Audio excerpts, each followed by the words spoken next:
par ses vêtements de marque, cela le toucha profondément.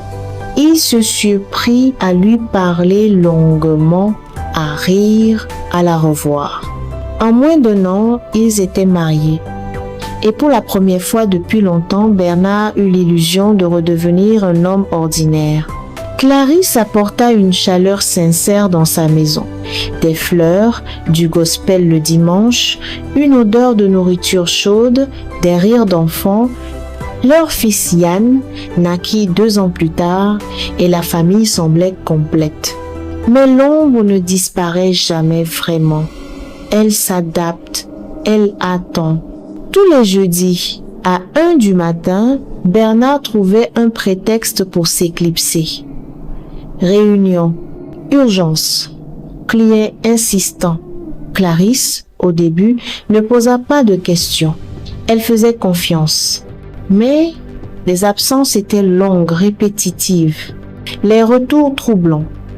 Bernard rentrait les yeux rougis, l'air fatigué, la laine métallique, la peau couverte de sueur froide. Il devenait irritable, distrait. Et parfois la nuit, il parlait dans son sommeil, murmure brisé de peur et de douleur. Clarisse devint suspicieuse. Un jeudi, poussée par une inquiétude sourde, elle le suivit. Il croyait qu'elle dormait. Mais dès qu'il sortit de la chambre, elle enfila un châle et se glissa dans le couloir. Il ouvrit une porte qu'elle n'avait jamais vue ouverte. Une pièce qu'il gardait toujours verrouillée. Clarisse colla son œil contre le trou de serrure. Et ce qu'elle vit la vida de toute chaleur.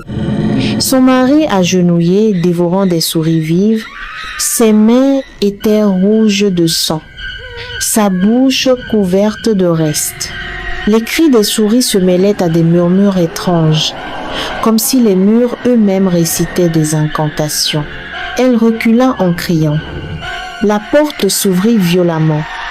Bernard apparut, figé, ensanglanté. « Tu ne devais pas voir ça, Clarisse.